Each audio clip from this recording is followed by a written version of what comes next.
Archbishop Emeritus, Cardinal John Onaiyekan. He's a revered man. His words are strong, like we say in Hausa, maganang shi dutse ne, which means his words carry weight. His words are capable of changing things.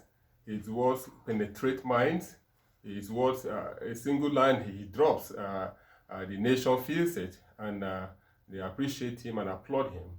And he has been doing this for years, even when he was a bishop, until he became an archbishop and now a cardinal. A well-respected man in the Christendom, well-respected man in the national affairs of the country and outside the country as well. He's a cardinal, and you have two of them with Cardinal Francis and himself in Nigeria. He has come out to join his voice to the political There's another development. Cardinal, Obaleke. Obaleke, yes. That embattled the Obaleke diocese then. He has said what he feels, and some persons across board appreciate his joining his words to the political development of the country, and he has said what he feels about the inauguration of the president on May 29, 2023. But Amaechi, we must look at this thing holistically, and I know that such comments should have come probably when the Electoral Act was being looked at. Such comments should have come when the Constitutional Review was on.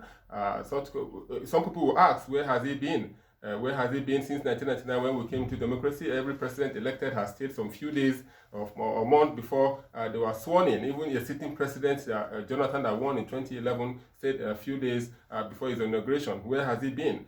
Is it just now that he's realizing that the period of 180 days before inauguration is too long? The period of the Electoral Petition Tribunal is too long? We want us to copy Kenya with 14 days to the Supreme Court before a president is inaugurated. So these are issues that I think those that are key behind Onaiyekan should compile together and put on the table of the 10th Assembly on June 10 when they resume sitting. That these are one of the priority bills that the 10th Assembly should be considering, whether to reduce the time of looking at electoral cases in court before inauguration. He in his comment he also talked about what has happened to some state governors after they started in office. The proclamation of the National Assembly will be on June 5. June 5. Okay, I was just mixing up the 10th Assembly and the June. Okay, June 5. But I consider other things, and that politicians are using religion and ethnicity to divide the country. I think that is what we should play up and tell our people to be careful of comments they make to douse tension. There is a probable apprehension because the Electoral Petition Tribunal is opening on Monday, and you know what that means. And our leaders, religious, political, and traditional leaders, should be mindful of the comments they make at this point in time. Amaechi, good morning to you. Good morning, listener. For me, I would prefer to look at what former head of state General Yakubu Gowon said, that everybody should restrain from making comments on the cases that are before the tribunals, so that there is not seen as a possible interference. Usually, even if there is an issue of contempt, you can defend yourself that it's an issue of public interest. That's what I wanted to ask. To the extent, should we use a sellotape to seal our mouth because the issue is before the court?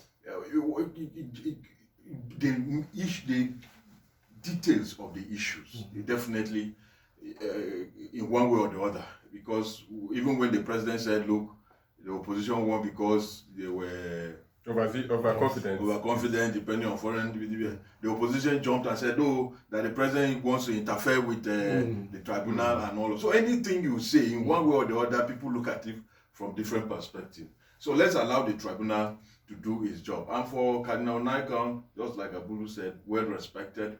His opinion is taken. I'm sure moving forward, the National Assembly, the civil society, and everybody would take that into cognizance. But for now, what we have is the person, whoever is won the election will be inaugurated before eventually the tribunal issue. And we must also take note that in other jurisdictions where, even in is it Togo or Benin Republic, Kenya, a number of these, even in the Gambia, I think it's either Guinea-Bissau or Guinea also, and Cote d'Ivoire and all of that. There is no tribunal. It's straight to the Supreme Court. And it constitutes itself especially for presidential election. Most of the persons making these comments, they just include every other person. But the interest is the president. That is just it. But in all these jurisdictions, it's just one court. The Supreme Court constitutes itself into a constitutional court, and it delivers judgment within the 14 days. And for the governorship, maybe straight to the Court of Appeal and to the Supreme Court, instead of first to the tribunal. So that even if this tribunal delivers judgment on May 28th, those who will lose will have 14 days or 21 days to go to Supreme Court. And the Supreme Court will have 60 days. Okay, so you finish elections in March, and then between March, April, May. Even in February, even. So these are things that we need. It's possible. Because before now it was almost impossible to campaign. Usually before the party primaries will hold in December, some in January, by February they are voting. But we now had almost 1 year, gap for campaign, and also it's not something that is not doable. It's doable. But for now, what we have, what the law says, and even if except the tribunal, and all of that, even if the law is amended today, it won't take retroactive effect. It has to be the next election. So yes, like I said, very well thought out opinion, accepted, which is what we should put forward for the 10th National Assembly moving forward. Well, things are quite clear here that yes, everybody has right to the opinion. Sure. Those that have counter opinion should also place it on the table. It's a marketplace of ideas. That's in that way the superior argument reigns, and ultimately we may want to effect changes in our laws, in the fabrics of our society and all that. That's the essence. But one thing is becoming clearer, that we need to review the period of judicial challenge of outcome of the election. The tensions, the apprehension that come with it is what we can do without. Tevye had already laid down other countries where even before swearing in, they are all dispensed. We must also follow suit, of course, as part of ensuring that our jurisprudence is enriched and our democracy deepened. But one thing also, the military talked of the former head of state, Yakubu Gowon, also asking the contestants, the candidates as it were, to accept the whatever the court outcome. Amechi, he's a former general. The outcome of the petitions, of course. That's the rational thing to say. Every rational mind must accept the outcome. If you don't accept it, well, you know who to appeal to. Even if you are appealing, you must accept the judgment before you appeal. Yes, as the former head of state, you resort to the prayer of a poor man. Poor man prayer is God day. You leave it at the hands of God. But beyond this, that of the military, the statement of the military. The military is again, is it flying a kite? Are they raising alarm? Are they blowing the whistle? Just like we have asked in the past, if the military believes there are those who are bent on stopping the inauguration, if it's illegal, the military, should they act? Is it an act for the military? Clearly not a function of the military. I don't know from what standpoint the military is making this statement. As what? As the police or as DSS? Yes, we know they have an intelligence arm, the Directorate of Military Intelligence. But is the military involved directly in our electoral process directly? The answer is no. Now, if the military picks up any intelligence, what they need to do is they shouldn't come to the public to shout fire, fire, fire in the marketplace. They should share it with their sister agencies, the DSS. They should share with the police, who are empowered to take appropriate action, except, of course, the military has another agenda they are pursuing. The military protects the territorial integrity of the country. That is their number one core mandate. And Amechi, I think they put fear in people's mind if they come out, as you have said, the public domain or to the public all the time to say, They want saboteurs, they want this, they want that. I read, I know of a lot of studies that I've done. The police is in charge in the civil government, and I think the army should relate to the police, or if they have the security committee ahead of the inauguration, I think they should work with that, so that we'll be at peace. King Charles is going to be inaugurated on Saturday, and in the last 1 month, you've been seeing series of stories, development from the security angle, from different angles, telling us preparations are ahead. They are not putting fear into anybody's mind. They are not putting apprehension in the people's mind about how much they are spending or whether persons are trying to disrupt the inauguration. I think we should toe that line. If we are learning democracy from the international community, we should toe the line they are towing, relate to the police, relate to the DSS, and don't put too much fear, because the army is related to war. The king was not elected, so he was chosen. If you don't know, let me bring you up to speed. There is a serious argument in the UK whether to cut the expenses on the royal family, whether to reduce the expenses to inauguration. Those are issues. Because they are being maintained by taxpayers. Yes, you have the issue of the Northern Ireland. So there are several issues as well. So we can't say because he was chosen, issues like that will not come up. What I'm trying to say is that the military should learn how to ensure that the Nigerians are not too in apprehensive mood. Perhaps, he is barely 24 years that they left. So, and never to come back. And never to come back, Gone for good. Gone for good. And who are they now? Please. It's the military. We're talking about the military. Let's call it as it is. And a number of them that are at the hierarchy now had joined when the military was in power. And Abulu mentioned the police. The DSS have won. I can't remember when the police that you mentioned have won. So, it's what it is.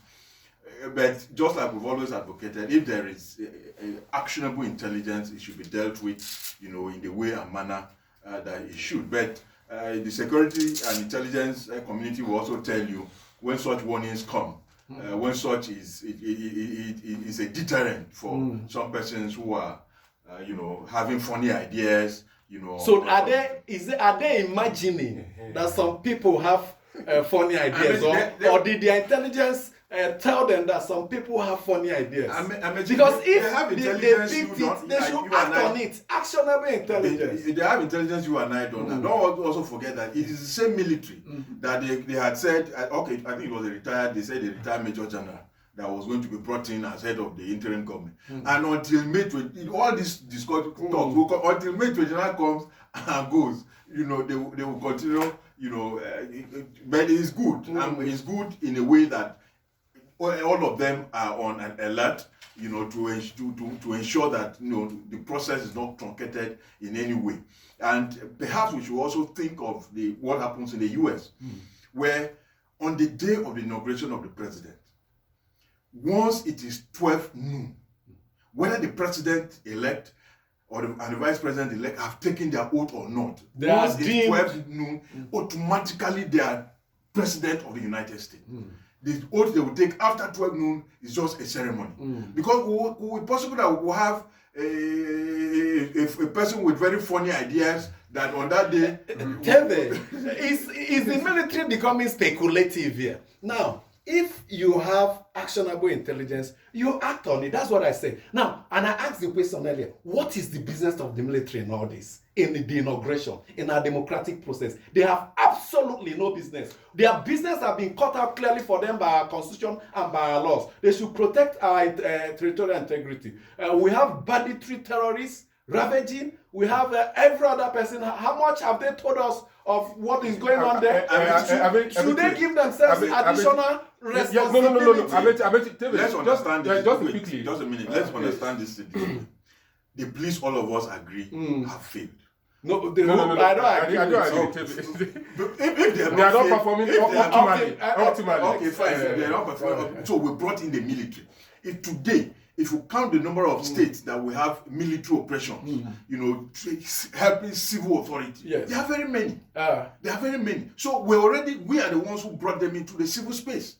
No, we are not the one.